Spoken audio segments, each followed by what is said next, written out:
Hey guys, welcome back. आज मैं आप लोगों से एक बात करना चाहता हूँ।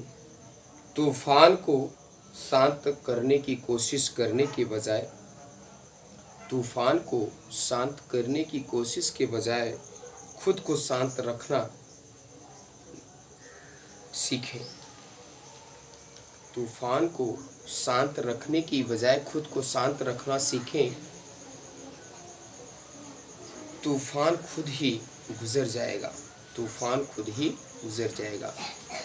मैंने एक बार कहा था कि मिल जाए नदी तो समंदर की तलाश कर, मिल जाए नदी तो समंदर की तलाश कर। सबसे बड़ी चीज़ मेरे डियर स्टूडेंट, आज मैं आप सबके लिए वो समंदर की तलाश करने की बात कर रहा हूँ, वो नदी की बात कर रहा हूँ जिसे आप लोगों ने पाया है, लेकिन उसको संघर्ष के माध्यम से हम उसको आप तक पहुंचाने की कोशिश कर रहा हूं कि आप लोग इतना ज़्यादा मेहनत करिए कि आपको अंग्रेजी के साथ खेलना आ जाए। आप अंग्रेजी के साथ बिल्कुल उठना बैठना सोना लिखना पढ़ना सब इंग्लिश में सीख जाएं। ये मैं कुछ सिखाने आया हूँ, मैं बताने आया हूँ आपको यूट्यूब चैनल के माध्यम से। देखो, आज मैं एक नया वर्ड लेकर के आया हूँ, आफ्टर। आफ्टर क्या है? आफ्टर एक प्रीपोजिशन है माय डियर स्टूडेंट। आफ्टर एक जो है, after a as a word एक प्रीपोजिशन है। आफ्टर जब प्रीपोजिशन है तो प्रीपोजिशन को आप अच्छी तरह से पता होना चाहिए कि प्रीपोजिशन के बाद जो भी कोई शब्द आता है वह प्रीपोजिशन के बाद अगर कोई नाउन या प्रोनाउन आ रहा है तो वह हमेशा, हमने कहा है कि ऑब्जेक्टिव केस आता है। क्या आता है? हमेशा और हमेशा ऑब्जेक्टिव केस का प्रयोग किया जाता है आफ्टर प्रीपोजिशन। और प्रीपोजिशन के बाद माय डियर स्टूडेंट अगर कोई वर्ब आ रहा है तो वह वर्ब क्या होना चाहिए? यानी कि वर्ब V4 होना चाहिए। उस वर्ब को हम जेरेंट फॉर्म कहते हैं। क्या कहते हैं? जेरेंट फॉर्म कहते हैं। इतना तो आप लाइफ में हमेशा याद रखना कि अगर कोई वर्ब आए तो हमेशा जेरेंट फॉर्म आता है, और अगर कोई नाउन या प्रोनाउन आता है तो वह हमेशा ऑब्जेक्टिव केस होता है। Never utilise after preposition. आप कभी भी प्रीपोजिशन के बाद never used subjective case after preposition and never used verb V1 V2 V3 and V5। Always utilise V4 after the preposition. After the preposition noun और pronoun is objective case is used. यानी noun और pronoun का प्रयोग हमेशा objective case का ही प्रयोग किया जाता है किसी भी प्रीपोजिशन के बाद। लाइक दैट हमने लिखा कि आफ्टर मी। आफ्टर मी का मतलब मेरे बाद। आफ्टर अस हमारे बाद। आफ्टर यू तुम्हारे बाद। आफ्टर देम उनके बाद। आफ्टर हिम उनके बाद, उसके बाद। आफ्टर हर उसके बाद। आफ्टर इट इसके बाद। आफ्टर डे दिन के बाद। आफ्टर नाइट रात के बाद। आफ्टर टुडे आज के बाद। इस प्रकार से आपको ना छोटे छोटे शब्द मैं दे रहा हूँ ताकि आप याद करो। You should be try to speak English. You if you want to learn English, if you want to speak English, if you want to do anything in English, so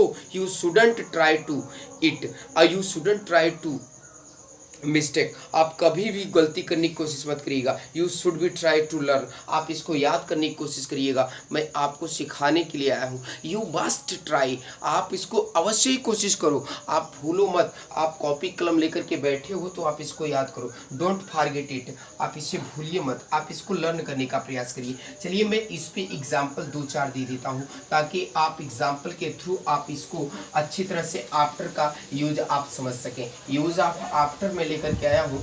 after मैंने कहा बेसिकली ये है preposition, और मैंने कहा my dear student कि after जो बना है ना बेसिकली टाइम के लिए बना है। और कैसा टाइम? पास्ट के लिए बना है। पास्ट में कोई टाइम शो कर रहा हो तो हमेशा ध्यान रखिएगा कि पॉइंट ऑफ टाइम में हमेशा इस्तेमाल किया जाता है। तो ध्यान रखिए कि सब्जेक्ट रखना और सब्जेक्ट के बाद वर्ब, वर्ब को अकॉर्डिंग टू टेंस। मैं एकदम कॉन्सेप्ट की बात कर रहा हूँ माय डियर स्टूडेंट, ताकि कॉन्सेप्ट से आपको अंग्रेजी, मैं कितनी बार कहता आ रहा हूँ कि इंग्लिश में कुछ होता नहीं है।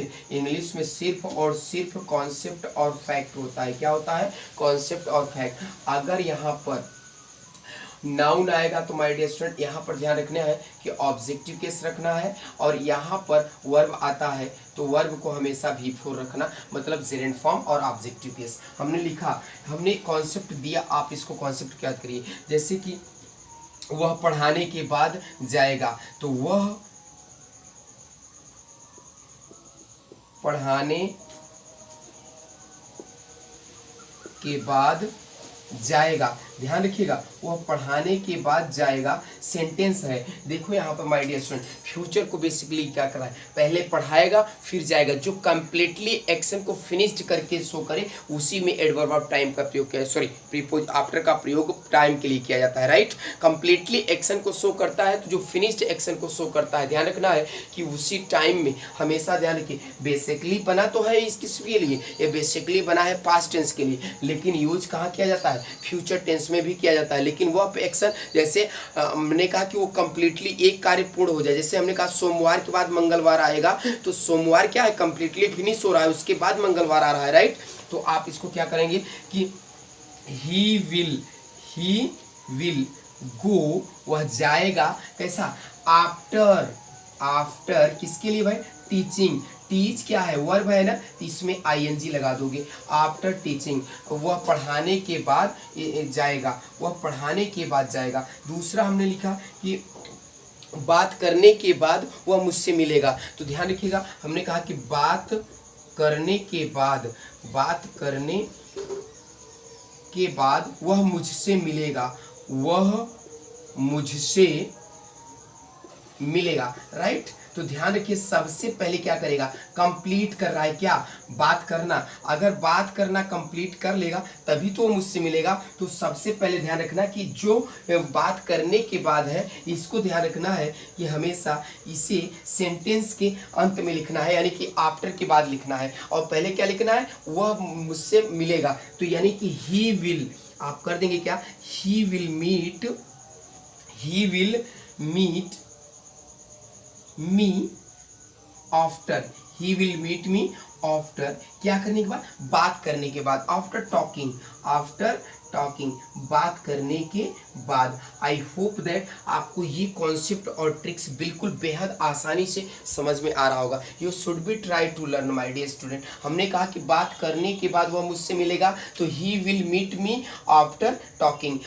वह पढ़ाने के बाद जाएगा, he will go after teaching, he will go after teaching. You should be try to write absolutely, you इसको ना एकदम डाउनलोड कर लीजिए, लॉकडाउन के सिचुएशन में भी देख सकते हैं आप इसको। अगर आप नोट कर रहे हैं कॉपी कलम लेकर के, तो आप इसको बिल्कुल बेहद आसानी से आप इसको नोट कर सकते हैं। और ढेर सारी एग्जांपल मैं दे देता हूं ताकि आपको अच्छी तरह से समझ में आ जाए, ये कॉन्सेप्ट को अच्छी तरह से आप क्लियर कर पाओ।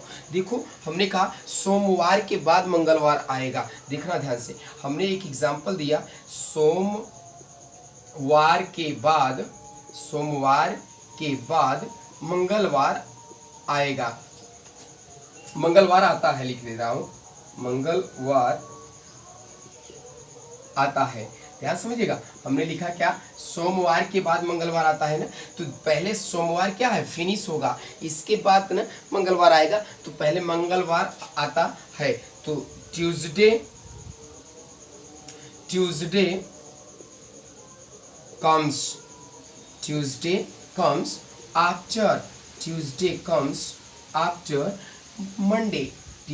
comes after Monday।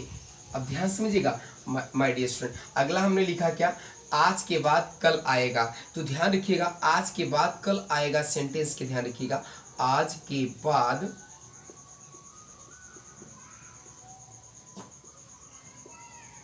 कल आएगा, यानी कल की बात मतलब फ्यूचर की बात कर रहा है माय डियर स्टूडेंट। तो आज के बाद कल आएगा, तो पहले इसको बनाना है, कल आएगा, यानी कि टुमारो, क्या करना है, टुमारो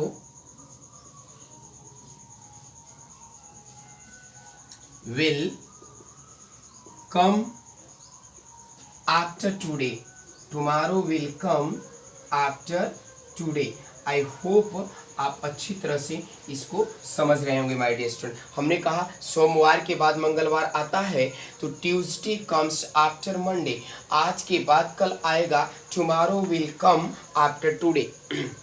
याद करने की कोशिश कर रहे हो ना, बोलो मेरे साथ, लर्न करो, इसको कॉपी कलम लेकर के बैठ जाओ, लिखो, नोट करो आपको, ताकि छोटी छोटी सेंटेंस को बनाना आ जाए, आपको ना दिक्कत ना हो। हमने कहा कि सोमवार के बाद मंगलवार आता है, ट्यूसडे कम्स आफ्टर मंडे, आज के बाद कल आएगा, tomorrow will come after today, tomorrow will come after today. तो एक नहीं, आप हजारों सेंटेंस बना सकते हैं। खाना खाने के बाद वह दफ्तर गया, खाना खाने के बाद, after eating food he went to office, खाना खाने के बाद वह स्कूल गया, after eating food he went to school. ऐसा भी कह सकते हैं कि he went to school after eating food, ऐसा भी कह सकते हैं माय डियर स्टूडेंट। हमने कहा कि पढ़ाने के बाद वह स्कूल गया, पढ़ाने के बाद वह स्कूल गया था, he went to school after teaching, या after teaching he went to school. इस तरह से आप ना कई सेंटेंस बना सकते हैं। A lot of sentence you should be try to make on your